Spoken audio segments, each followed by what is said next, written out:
that I talk about on my Instagram is usually something I purchased myself that I've tried out. I like it.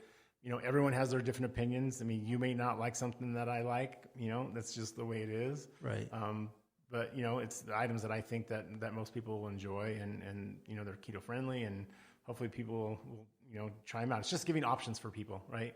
People need options, and there's a lot of options out there, and some people aren't aware of them. And it makes it fun. It makes it fun for me when people reach back to me through an instant message and say, hey, I tried that, and hey, thanks for letting me know about that. I didn't know about it. And everyone was on the enlightened ice cream kick recently, where everyone's running around town trying to find the ice cream.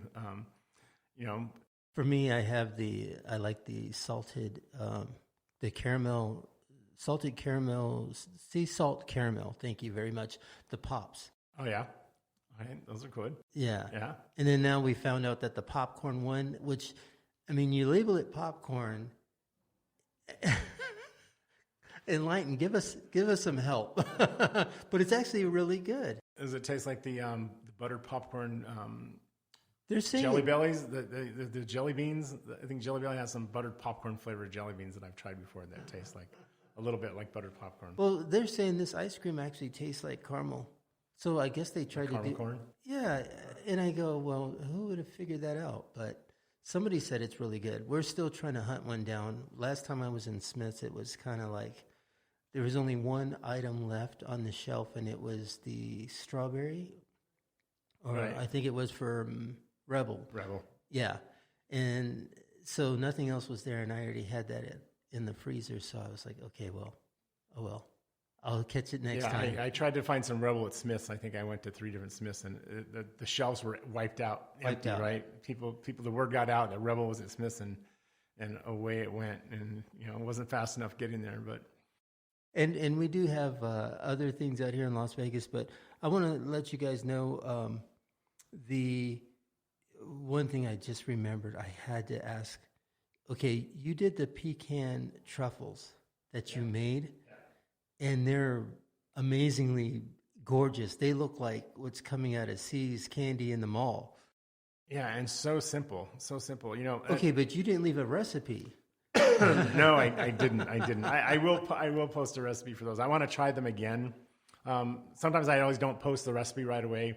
I want to try it. I've been experimenting with a macadamia nut cookie, which I posted the other day. It didn't come out the way I wanted it. But, I mean, if I make something and it's a fail, I still show it, right? Right. And then I work on it again. And then when I feel it's at a point where I really like it, then I'll share the recipe with folks. But yeah, those pecan truffles were easy. And it came in my head. Like I didn't look it up anywhere. I just was like, hey, I think I can do this with pecan butter, right? And sweeten it up and melt some Lily's chocolates, and that's basically what it was. So I'm going to give you the recipe now. It was 2 cups of pecans I made into pecan butter just in a food processor, okay, so it gets smooth. I added a 1/4 cup of coconut flour just for some stability, then a 1/4 cup of a Lakanto monk fruit sweetener. Right, I used allulose actually on that batch, but I use allulose and I use monk fruit sweetener, but I use both. Right. So either one works. And then I just did a 1-ounce cookie scoop, and then I melted some Lily's chocolate in the microwave and rolled them. I put them in the fridge for about 30 minutes, rolled them in the chocolate, and let them set on some wax paper, and they came out perfect. They were delicious. They look amazing. So we didn't have a one that was bitten to show that inside, but that's okay. We'll just make our own, right? Right. So I just want to say thank you, David, for coming out and doing this interview. And definitely, if you haven't followed David Garcia, go to Instagram, check him out on Keto Cutting Board. Interesting name, Keto Cutting Board. That's his Instagram, his IG. I'm sure if you message him, he'll help you and you can talk to him. And I just want to take from this that I've learned a lot about the fact that, for David, who's someone in the food industry, he understands that there's so much pressure in all these companies just trying to push stuff at you. But the main thing is, like he said, kind of stay simple for as long as until you educate yourself about your own body and your own system. so that you can be successful in keto and not be kind of pulled away and veer off because you had a sweet tooth this day, and then 2 days after that you just decided, oh well, I messed up that day, I'll just do it again this day. I believe with David's schedule and the type of industries he's in, he proves that we can continue a lifestyle of keto and find the results that we're looking for, and actually experience a discipline that we didn't think we actually had. Right. Well, I thank you, Jimmy. This has been great. It's been very fun. I've had a good time tonight with this podcast today. And yeah, for the folks that are out there that are wanting to try keto out, if you have questions, you can DM me on Instagram. I answer all my messages. So, if I don't get back to you like right away, it'll be just a day or so, but usually get back right away with folks that are sending me questions. So, ask away. I'm more than happy to help you.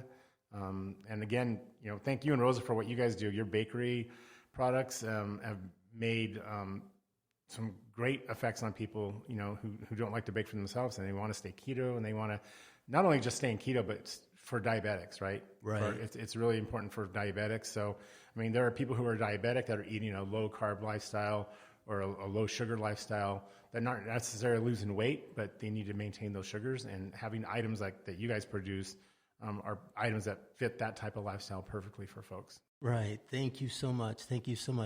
And with that, guys, be sure to check us out as far as Rosa's Keto Treats on Fridays. If you ever want to come by and see what we do have, you can catch us in the Galleria Mall at sunset between 2 and 7 p.m. at the farmers market there. And starting Saturdays, we are going to be in Tivoli Village over in Summerlin. And we will be there between 10 and 4 p.m. for the farmers market there, or what they call the winter market. So with that, this is your host, Jimmy Hilton, signing off. And you guys have a blessed day or evening, and definitely keep it keto for the holidays. Take care.